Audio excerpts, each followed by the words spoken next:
She's not going to be dreaming about true love. She's dreaming about becoming the leader she knows she can be. I don't think Disney anticipated that it really has a deep and strong emotional place in their childhoods and throughout their lives. They did try to paint her out as the reason why Snow White flopped because of her expressing her political views. And maybe that film from 1937 did not need to be reimagined. Even though her co-star, who I shall not name, also had shared her political views, she still got invited to the Met Gala, but she will not be attending. She thought it would be her big comeback, a roaring stage debut, a revival of not just a musical, but her entire public image. But instead, Rachel Zegler found herself standing under hot lights in front of hundreds of empty seats. And no amount of Broadway spotlight could hide that kind of silence.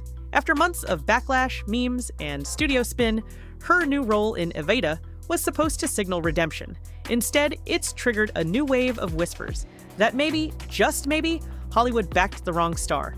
And now, the internet isn't just watching, it's keeping receipts, tracking every flop, every misstep, and every headline that paints a rosier picture than reality. Because what was once billed as a bold reinvention is now looking more like a slow-motion unraveling in the harshest spotlight of all, the live stage. Here's where it got ugly. Sounds like you're one of the only ones there, just like Rachel Zegler, as it turns out, and we part with this video of Rachel Zegler alone in a theater watching herself.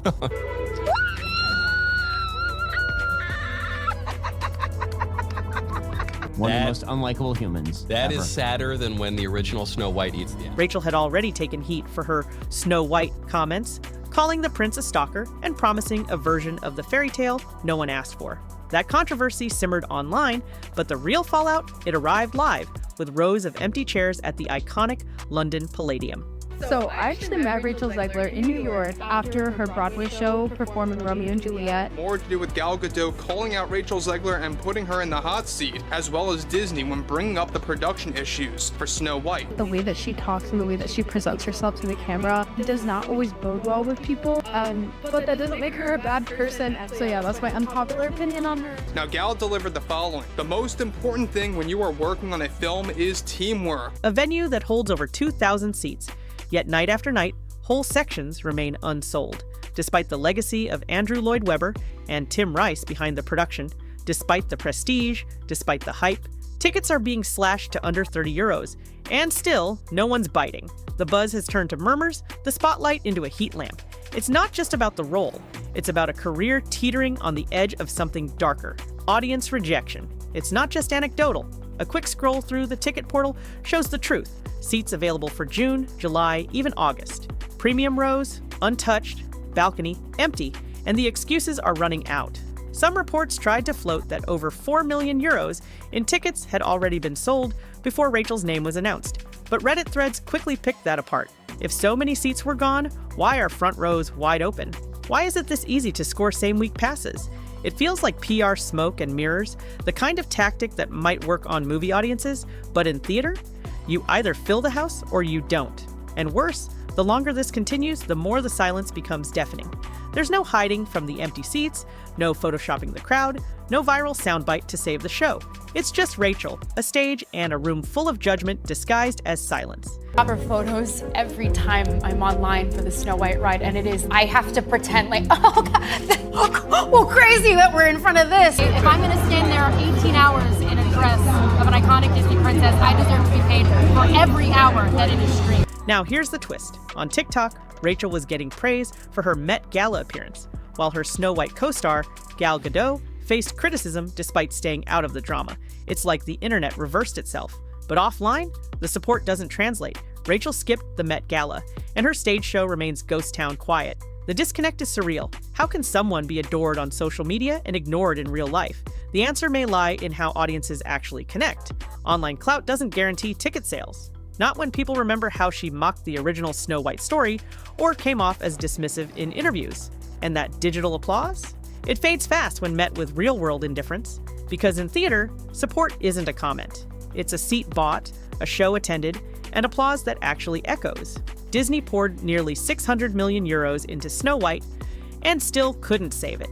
Even with over 200 million in box office, the film is considered a flop. And the consequences, massive. The planned live-action remake of Tangled was reportedly shelved. Florence Pugh was rumored to star, but the backlash came fast. Rapunzel is officially happening, and Florence Pugh will allegedly play Rapunzel. And while she seems like the perfect choice for the role because of how much they look alike, people in the comments had a lot to say. From some saying that the movie's ruined already, to others saying scrap it altogether, to most people complaining that Florence is too old to play the role and Rapunzel's supposed to be 18. Which in my opinion is a ridiculous statement because Florence is in her 20s and she could easily pass for Rapunzel. Comments exploded, calling the concept too political, the casting too old, the reimagining too forced. It wasn't just about the movie, it was the vibe. Fans feel like Disney's rewriting their childhoods with a moral lecture, and for many, Rachel has become the face of that shift. Her name is now shorthand for what audiences fear most, a classic tale drained of magic and filled with messaging, and when the enchantment dies, so does the audience's trust. Unlike film, theater doesn't let you hide. You can't edit around a bad night, you can't CGI a crowd into a shot, you're either performing to a full house or to echoes. And Rachel? She's performing to ghosts. Fans on social media have even posted videos of her watching her own show in a near-empty venue. That's not just awkward, it's devastating, especially when shows like Hamilton sell out in minutes. This isn't a one-off slow week, it's a pattern, a message, a statement from the audience. We're not buying what you're selling. And for an industry obsessed with perception, that kind of failure is louder than any scandal.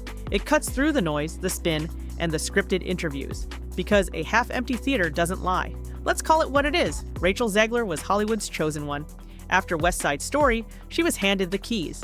A Disney lead, awards buzz, press coverage galore. But the audience never caught on. Studios bet big, audiences blinked. And now, even insiders are backing away. Spielberg, who reportedly supported her casting, has gone radio silent. And the chatter from within the industry? Not great. Gal Gadot subtly called out issues with teamwork and creative friction on the set of Snow White. She didn't name names, but the message was clear.